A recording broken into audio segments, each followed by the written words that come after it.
Hey everyone, welcome to my channel, or welcome back if you're not new. My name is Michelle, and for today's video, I wanted to share with you things I learned you should not be afraid of doing while shopping designer. And I got this experience from shopping for the things behind me. So yeah, let's go ahead and get started with today's video. I have my notes on my phone, so don't mind me if I'm looking down. But number one, don't be afraid to go inside of a designer store and just browse. If you want to look around and see what's on display, see the new releases, it's okay to do so, even if you have no intention of buying anything that day. Some people don't want to go inside of a store and work with an essay for fear that they are just wasting their time. And sure, yeah, I get it, but looking around for me is still a part of shopping and a part of the process of finding what you actually want to buy in the future. Honestly, I probably went to the Bottega Veneta store to look at the mini Jody more than 5 times just to make sure that it was something that I actually wanted to buy, to make sure that it was the perfect bag for me, and that it was something I loved because I was spending that much money on it. I want to add that oftentimes the things you see on the internet might be different in real life. I say this because on the Louis Vuitton website, for some of the bags, they only have so many photos of the bag. Some of them don't show like the interior of the bag, the bottom of the bag,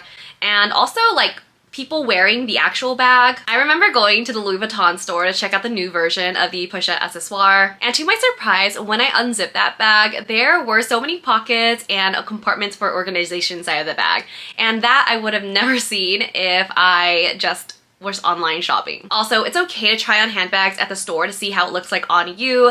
Maybe when you try on the bag, you love how it looks but hate how it looks like on you. And sometimes you might find a handbag that you love, but unfortunately you hate how it sits on your body. I remember when I was interested in the Louis Vuitton Graceful, and unfortunately when I tried on that handbag, it just kept slipping off of my shoulder, and that's when I knew that that bag was not for me, and that I need to continue my search for the perfect tote bag. Also, it's okay to see if something can fit inside of a handbag as well. So if you're curious to see if your iPhone 13 Pro Max can fit inside of a mini bag, go ahead and put it inside to see if it can fit. And if you're looking for a tote bag that can fit your 13-inch MacBook Pro, I definitely recommend bringing your computer with you to the store to see if it can fit in whatever bag you're looking for, because that's something I totally did when I was in the market for a tote bag that can fit my laptop. Next, don't be afraid to say no thank you and walk away. Whether you're looking to buy something small or big, or even if you spent so much time in the store just pondering if you want something or not, don't be afraid to say never mind, it's not for me, or that you need some more time to think about it and walk away. I remember when I was shopping for the Louis Vuitton Aspen platform clogs,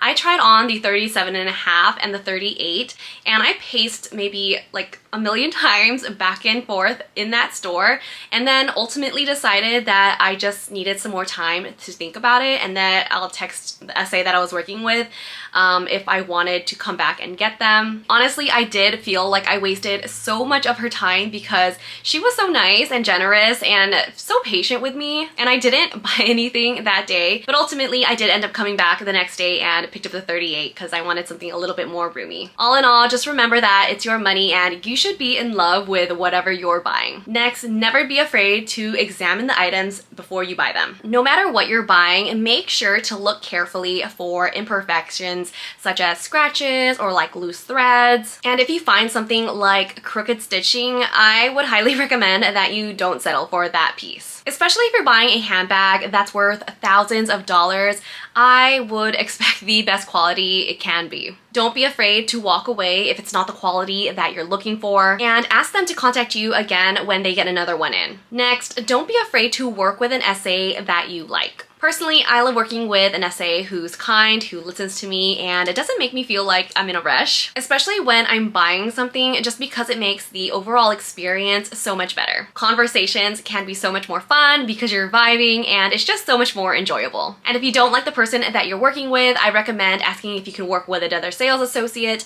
And if you don't want to ask if you can work with another sales associate, just come to the store a different day to work with someone else, and hopefully you two will get along. And those are the things that I learned to not be afraid of doing while shopping designer. I honestly believe that shopping in a boutique should be a pleasant experience. I hope this video makes you feel more at ease in the case that you are feeling anxious to visit a store. Let me know if there's something else you learned shopping designer, or what you're going to take away from this video. Thanks so much for watching. I'll see you guys in the next one. Bye!